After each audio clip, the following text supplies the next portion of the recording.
NFL Week 9 picks, predictions, and betting locks. With an 80% win rate over the past month, we're literally robbing from the sports books and printing money. In this episode, we have 4 more locks. This episode of the Beam Pod is presented by BlockBet. BlockBet offers the best combination of crypto gambling and sports betting, significant bonuses, and has global media branding awareness via their official partnership with the UFC. Here's how to join BlockBet while receiving the maximum bonus and rewards. Using our exclusive Beanstock promo code, you can sign up now and receive a 200% deposit match bonus of up to $500 and 50 free spins on Gates of Olympus. And if you deposit 50 block or more, you will receive 50 additional free spins on Sweet Bonanza. We've been making a ton of money using BlockBet, and now you can too. Welcome to Beanstock Bets. This is Shane, aka Jolly Green. And this is Josh, aka Nifty. All right, so we have an 80% win rate on NFL spreads over the last month. And if you bet on football at all, you know how difficult that is and how much money can be made with our, unique analysis on games. And guess what? We've got 4 more guaranteed NFL locks for week 9. Yeah, I think the industry average for like professional sports bettors is like 60%. And we're doing 20% better than that right now. So stay tuned. We got some epic picks for you, starting with Falcons at home versus the Cowboys. All right. What's going on in this game? I think we got 2 teams moving in opposite directions here. On one hand, we have the Falcons, who have won 4 of 5. They've put up 26, 36, 38, and 31 points in their wins. And then we have the Cowboys, who have lost 2 in a row, albeit to the Niners and the Lions. But when it comes to the eye test, they just don't look very good, the Cowboys. No, they don't. Honestly, the Cowboys are a dog trash team. They're so shit. You have Dak Prescott, who just got this giant contract. CeeDee Lamb just got paid. It's almost like these guys got paid and go, all right, I'm done. And you have Mike McCarthy, who literally couldn't coach his way out of a wet paper bag over the past several seasons. I don't know how that guy is still in Dallas. He should have been fired during the bye week. He's still there. So what do I see? I see Atlanta, who is on a tear right now. Kirk Cousins playing under center a little bit more where he's more comfortable. That team is moving the ball. Look how he performed against the Buccaneers over those 2 performances. Something like 800 yards, 8 touchdowns. They got Bijan in the backfield pounding the rock right now. Dallas can't stop anything. So unless D-Law comes back out of nowhere or Micah Parsons comes back and plays, I think that the Atlanta offense will be able to move the ball quite handily. I think Dallas is going to struggle. I see a few of their cornerbacks getting in arguments with the Cowboys are getting in arguments with the press. It just seems like there's a lot of things happening in the locker room that are taken away from what the organization is trying to accomplish. They don't have a running back. They got Zeke from fucking 2015. Yeah. You know what I mean? Like, it's such an easy offense to shut down, and Atlanta has just too many offensive weapons. By 2.5, this seems like a no-brainer at home. Yeah, so the matchups I'm looking at is Atlanta's top 5 passing offense, which is red hot right now. The combination, as you said, of Cousins with London and Pitts and Mooney and Ray McLeod. These guys are moving the ball at will on teams. Top 5 passing offense. Dallas has a bottom 10 passing defense. So that's the matchup I'm keying in on. I think those guys are going to have another field day like they did against the Bucs last week, like they did against the Bucs. Like they scored 5 touchdowns. These guys are on fire. The Dallas pass defense allows a league-high yards per catch of 11.8 yards. So Dallas is allowing the most big plays through the air out of any team in the NFL. And Atlanta has been thriving with big plays. Atlanta's been throwing the ball deep. Dallas also has a bottom 5 run defense. Like, these guys can't stop the ball in any way. Atlanta, it's been a little bit disappointing how they still haven't really gotten Bijan going. They give Algier too many carries, I think. Yeah. But they still have a decent run defense. And I just think there's big mismatches there. Atlanta's defense, their weak spot is through the air. So I do think Dak and CD will have a good day. But outside of Dak and CD, they just don't have any weapons. Yeah, like you said, they've got no one at running back. They've got this Tolbert guy, wide receiver. He's okay, but they're just... Dak tossed up a nice ball to him, too. I think he dropped on the sideline. Like, they're not reliable weapons. They're not reliable. I think the Falcons can smell opportunity here in their division. With the Bucs losing their key wide receivers, the Falcons can smell blood in their division. They're going to take control and win games coming down the stretch here through the middle of the season. and win the NFC South, which is exactly what we predicted at the start of the year. Yeah, and I also predicted that Dallas's defense would be nothing without Dan Quinn. That guy, I think, was a motivator. He's an excellent play caller. Look at how Washington's performing. No Dan Quinn, no defense. Yeah, 100%. So we are taking the Falcons as our first lock by 2.5 against the Cowboys. All right, let's move to another NFC East matchup. The Washington Commanders versus the New York Giants. What are we thinking here? Okay, this is a conference game, an NFC East conference game. So typically these matches do tend to be semi-close. And, fair enough. But when you watch the way the Giants play and you watch the way the Commanders play, these teams are so completely different. You have one fan base that is riling behind the quarterback, in love with him. You have another fan base, an organization that is honestly like pretty much throwing tomatoes at Daniel Jones. It's not a team that's set up for success from an organizational perspective. I look at a team in Washington that is a top 4 in every offensive category right now. The Giants are almost dead last in every category. Washington's putting up 100 yards more per game than the Giants. They're putting up 15 points per game more than the Giants. They have a nearly 50% conversion rate on third downs. Man, how the hell do you stop Washington when you have an offense that can't do anything on the Giants side of the ball? Yeah. To be only 3.5 point favorites, this doesn't make any sense to me. No, it really doesn't make sense to me. I think people are thinking it's like some sort of trap game. But on one side, you have the Commanders who are 6-2, coming off an emotional win with Jaden Daniels returning at the last minute and that crazy Hail Mary, and he'll in theory be a little bit healthier for this game. Then you have the Giants who are 2-6, can't do anything right. They just lost to the Steelers on Monday night, which means they have 1 day less of rest. The only bright spot for the Giants in that game was this Tyrone Tracy guy who got a concussion, so he's not going to be playing.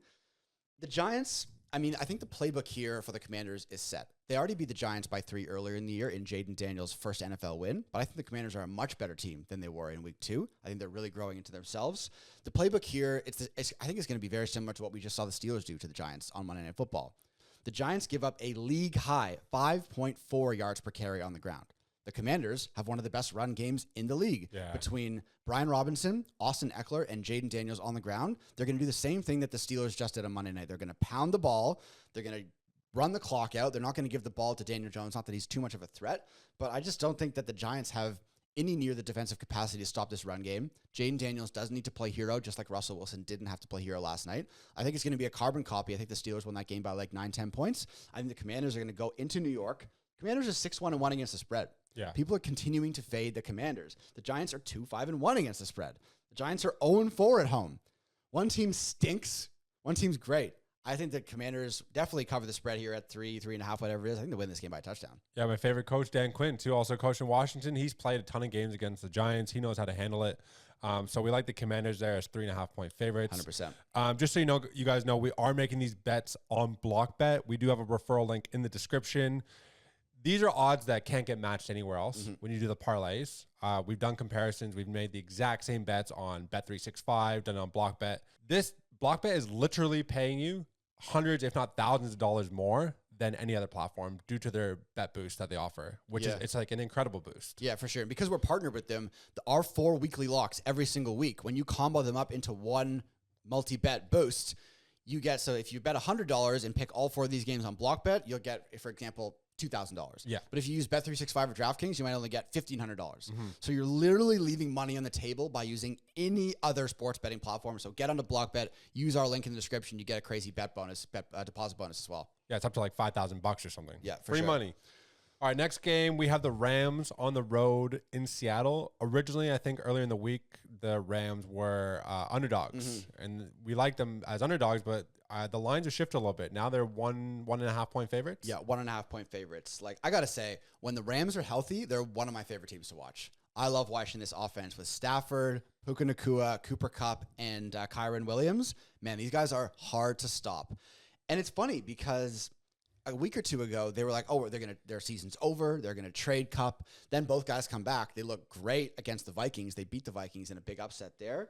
And all of a sudden, they're a contender in the wide open NFC West, right? Which makes this NFC West game a very, very big game. The Seahawks are trending in the opposite direction. The Seahawks had a bit of a nice start. People are like, oh, maybe, Geno Smith, these guys are looking good. Now, they've lost 4 or 5. Metcalf's banged up. He's their wide receiver 1. They've looked pretty abysmal. They got blown out by the Bills. They lost to the Giants, the game that you were at. Like, the Seahawks are not looking so good. So I'm not sure about them here. I think I like the Rams. DK's out there with a MCL sprain. I'm not sure whether or not he's going to be back. They have Tyler Lockett, a guy who's like, I don't know, ancient receiver. He's got no speed. Then you look at the Rams, who just brought back two of their star-studded weapons at wide. This team looks so different, don't they? Mm-hmm. So Kyron Williams, heading into that game, had 80% of the team's touchdowns. Yeah. Here come the two weapons. Boom, Matthew Stafford, 4 touchdowns. Yep. It's a different offense, man. They can actually run the offense they are meant to run. Mm. I look at the Seahawks. They are on that downtrend, like you mentioned, losing 4 of the past 5 games by 21 points, by 12 points, by 9 points, by 13 points. This is a 1.5 point spread. And you have a team that's on the uptrend now. I think the Rams are who we need to be looking at here. Look at the Seahawks don't even have a run game. Who was our leading rusher last game? It was Geno Smith with 16 yards, bro. Wow. So Kenneth Walker, he's not getting it done in his past 4 games. 19 yards, 32 yards, 69 and 12. So they're not moving the ball. No. And so if DK is messing with this MCL sprain, man, I think he hammered the Rams here. For sure. So some of the matchups that I'm keying in on here. Well, when you look at the Rams stats, you have to put a bit of an asterisk on it because they haven't had their team healthy except for the last game. So I'm going to use that game as more of an example than like their season worthy of stats. Because when you look at their season stats, it says they can't run the ball very well. But that's because they had no wide receivers most of the year. So, and even saying that, Kyron Williams has been averaging around 100 yards a game. But now when you have these receivers that are going to open up the field, I think Kyron Williams is actually going to be able to run the ball a lot easier. His yards per carry is going to go up because people can't stack the line because now you have Puka and Kupp. And the Seahawks have a terrible run defense. One of their bottom 5 run defense. I think Kyron's going to have a field day. The passing defense for Seahawks started as like a top 5 unit for the first few weeks, but has not been good as they've lost 4 or 5. The passing defense has been a bit exposed as well. And then when you look at the other side of the ball, the matchups, I like this as well for the Rams. So the Seahawks' strength is their number 1 passing game in terms of yards, attempts, and completions because they're just airing the ball out because they don't have a run game. But the Rams have a top 10 pass defense in those same volume stats. The Rams' defense weakness is actually their run game, but the Seahawks' weakness is their run game. So you have strength against strength, strength against weakness. I think all of these matchups, to me, favor the Rams. And, I mean, look at how the Rams played against the Vikings last week. Their defense did not look great in the first half, but they made some adjustments. And they tightened up and they beat the Vikings. Now you got the Seahawks, who are not as good as the Vikings. And with the Rams as only a 1.5 favorite, I think they sense this opportunity in the NFC West. I think they win this game for sure. Absolutely. So let's move on to maybe what is considered the best team in football right now. They're getting it done offensively, defensively, and on special teams. We're talking about the Lions. I think, what are we taking in this game? This is probably the game of the week. I mean, this is a Lions versus Packers. Yeah, Lions-Packers, NFC North battle. You got the Lions, or what are they, 7-1. Packers are 6-2. Lions are looking like a Super Bowl favorite. Packers keep winning games. But the way that these teams are winning games is different, right? The Lions are pummeling teams into the ground. 5 wins in a row. They're put up 42, 47, 31, 52 points. Very, very impressive. Crazy. The Packers, they've still been winning, but it took 2 last-second field goals in the last 2 games for them to win, and a close win against the Rams without Cooper Kupp and Puka Nacua. So they're not exactly pummeling teams like the Lions. Now, Jordan Love is questionable in this game with a groin injury. So we don't know if it's going to be Love or Malik Willis. They have shown the ability to move the ball with Malik Willis. But for me, it doesn't matter who's behind center for the Packers because the Lions, with their top 5 run game, their top 10 pass game, they can't be stopped. The Packers' defense is a little bit weak in stopping the pass. So even if they are able to bottle up Gibbs and Montgomery a little bit, I think that Goff and his insane completion percentage with Amon-Ra St. Brown, Laporta, and Williams, I think they're going to have a field day. I just don't think the Packers have enough to keep up with the Red Hot Lions. In Detroit's last 6 games, they have 25 touchdowns and only 19 incompletions. It's crazy. Bro, there's teams that have 19 incompletions in one game. It's like when you have a dual threat at the running back position, that is very difficult for teams to stop. One, is super fast. One kind of pounds a rock. Both of them can stay healthy and fresh the entire game. That wears defenses down. So you have to have, 8 guys in the box. But you have some weapons at wideout, and you have Goff, who's just, a precision machine right now. I think he went 18 for 18 against Dallas in one of the games earlier this season, which is incredible. It's insane. This is in their last game. They had 262 yards in return yards, 4 passing touchdowns. Then you had their defense, 2 fumble recoveries and 2 interceptions. Yep. This is literally a team that can do it all. Green Bay, they lost their safety, Evan Williams. He suffered a hamstring injury. Right after that, in the second half, Trevor Lawrence was able to rack up 200 yards. So if this safety's not playing, who's an all-star, then I really see Goff being able to tee off on this team. Yeah, and the Packers, I mean, the Packers' strength, as much as I do like Love and their young wide receivers, the Packers' strength this year has been their run game with Josh Jacobs. But guess what? The Lions have a top 10 ranked rush defense to counter the Packers' top 5 run offense. So I see the Packers' strength meeting another strength in the Lions. And then I see the Lions' strength in their passing and running game overpowering the Packers' defense, as you said, that is kind of banged up. I think this is a huge divisional matchup, and I'm just taking the more talented, the hotter, the healthier team in the Lions to beat the Packers. I know it's in Green Bay, but I think the Lions win this game by 4 or 5 points for sure. I think anytime you see a spread of at least 6.5 and under for Detroit, you take the bet. Because right now they're putting up a league best 33.4 points per game. They're only allowing 19 points per game. They're winning by an average of 2 touchdowns. Yeah, that's crazy. 14 points per game. This is a spread of only 4. This is a Lions team that I like, and that's who we're taking. Yeah, for sure. Not to mention their special teams. Their special teams is making play. It's wild. It's nuts, bro. Yeah, it's they're a very, very impressive looking team, the Lions. So yeah, those are our 4 weekly locks. We have the Lions over the Packers. We have the Falcons over the Cowboys. We have the Commanders over the Giants. What was the 4th one? We got the Rams over the Seahawks. Rams over the Seahawks. I like that. Honestly, I think our confidence is extremely high. We've been on an absolute heater taking these. And the way that we play this, just so we should be fully transparent, not only am I betting, like I'm taking all 4 of these at our the combo bet combo boost with the 15% odds, I'm also betting on these games individually. So, if we go 3 for 4, I'm still making money, right? Yep. So say I put $100 on each game as its own. Yeah. Usually it's a 2-to-1 with the spread. And then I'm going to put another 100 or whatever on the 4. That way, if I win 3 out of 4 and I lose 1 and I lose the combo, I'm still at the green. Yeah. Right? I think that's the smart way to bet it. A very smart way of doing it. Because if you do hit that combo boost, that's a home run. Put $100 down, win 2,000. Yep. Put $100 on the 4 games individually. Yep. You're still going to walk with like $200 to $300. It's a net profit. Net profit. For sure. So that's how we're playing it. Those are our picks for this week. Like we've said, we have an amazing accuracy over the past month. We're going to try to continue it again this week and the weeks following. So make sure you subscribe, like this episode, and tune into the next episode. Because that one is going to be a banger.